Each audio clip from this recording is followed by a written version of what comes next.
আসসালামু আলাইকুম। আমি সুলাইমান হোসেন। আমি পড়াশোনা করছি বঙ্গবন্ধু শেখ মুজিবুর রহমান এভিয়েশন এরোস্পেস ইউনিভার্সিটিতে।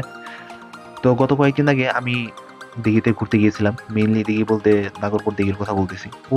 ওই দিঘিটার নাম মেইনলি উপেন্দ্র সরোবর নামে পরিচিত। খনন করা হয়েছিল 1381 বঙ্গাব্দে একজন বিখ্যাত জমিদার দ্বারা। ওই সময় ওই এলাকার মানুষের পানির অনেক বেশি সমস্যা হয়েছিল, তারা অনেক দূরে দূরে গিয়ে পানি সংগ্রহ করতেছিল। তো ওইটা সমস্যার সমাধানের জন্য উনি পুকুরটা বা দিঘিটা মেইনলি খনন করেন। তো দিঘিতে যাওয়ার পরে আমার এক অন্যরকম এক্সপিরিয়েন্স হয়েছে। ওই এক্সপিরিয়েন্সটা আমি আপনাদের সাথে শেয়ার করতে চাইতেছি। সেটা হলো যে আমি যখন দিঘিতে যাই, যাওয়ার পরে আমি দেখি, আমি অনেক পানি দেখি।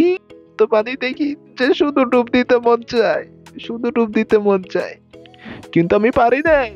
আমি তো নামতে গেলাম, ওইখানে কি আমি উপলব্ধি করি যে আমি তো গামছা লুঙ্গি আনি নাই।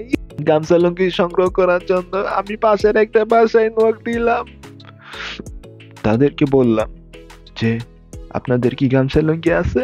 তারা বললো যে নাই, তারা নাকি গামছা লুঙ্গি পরে না, তারা নাকি সবাই শার্ট প্যান্ট পরে। তবে যাই হোক, আমি গোসল দিতে পারি নাই তো কি হয়েছে, আমি আমার পাটা ভিজাইতে পারছিলাম। আসলে এরকম কোনো কিছু হয় নাই, আপনাদের সাথে জাস্ট মজা করলাম, জাস্ট ফর কিডিং। তো এর জন্য আর কি ক্ষমা চাই নিচ্ছি। ওইখানে যাওয়ার পর আমার যে জিনিসটা উপলব্ধি হয়েছে সেটা হলো যে কোনো এক জায়গায় বেড়াতে গেলে লস নাই আর কি। বেড়াতে গেলে আসলে ওইখানে কিছু না কিছু দেখার মতো থাকে।